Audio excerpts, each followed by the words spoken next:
अगर आपको दिल छू लेने वाली क्लासिक हिंदी कहानी सुनना पसंद है तो आप हमारे चैनल Addicted09 को जरूर सब्सक्राइब करें और लाइक कमेंट जरूर करें। तो चलिए कहानी शुरू करें।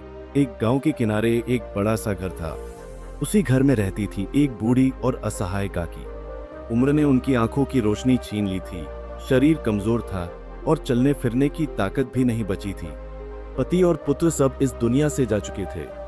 काकी की सारी संपत्ति उनके भतीजे बुद्धिराम के नाम हो चुकी थी। जब तक कागज पर दस्तखत नहीं हुए थे तब तक काकी घर की देवी थी।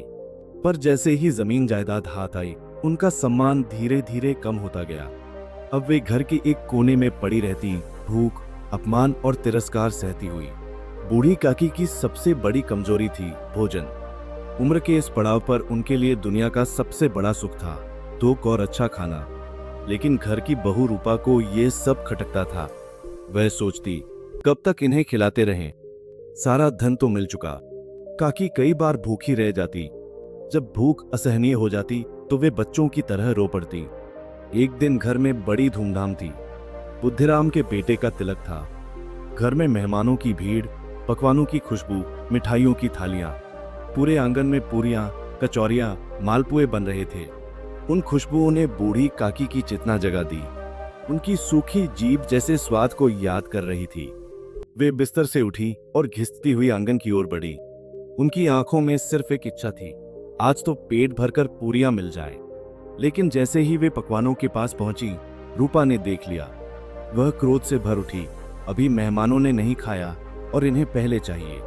उसने सबके सामने काकी को डांट दिया। बूढ़ी काकी कांप उठी। वे चुपचाप वापस अपने कोने में लौट आई। आंखों से आंसू बह रहे थे।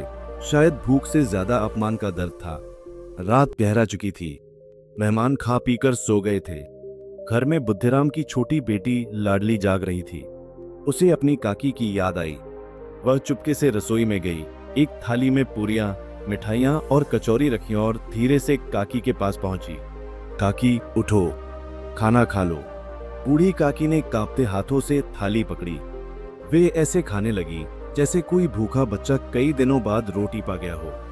रूपा की आंख खुली। उसने देखा काकी जमीन पर बैठी बचा खुचा खा रही हैं। उस क्षण उसे लगा जैसे उसके भीतर कुछ टूट गया हो। वह दौड़ी और काकी के पास बैठ गई। आंखों में पश्चाताप था। काकी, मुझे माफ कर दो। उसने अपने हाथों से उन्हें गरम गरम पूरियां परोसी। पहली बार उस घर में काकी को सम्मान के साथ भोजन मिला। बूढ़ी काकी की कहानी हमें सिखाती है, बुजुर्गों का सम्मान सिर्फ शब्दों से नहीं, व्यवहार से होता है। संपत्ति से बड़ा धन है संस्कार। करुणा ही इंसान को महान बनाती है। भूख सिर्फ पेट की नहीं होती, सम्मान की भी होती है। यह कहानी मुंशी प्रेमचंद की प्रसिद्ध रचना बूढ़ी काकी पर आधारित है, जो मानवता, भूख, परिवार और संवेदनशीलता का मार्मिक चित्रण करती है। इस कहानी में एक वृद्ध महिला की उपेक्षा और एक मासूम बच्ची की करुणा के माध्यम से समाज को आईना दिखाया गया है। यह कथा हमें सिखाती है कि संस्कार, दया और इंसानियत ही सबसे बड़ी संपत्ति है।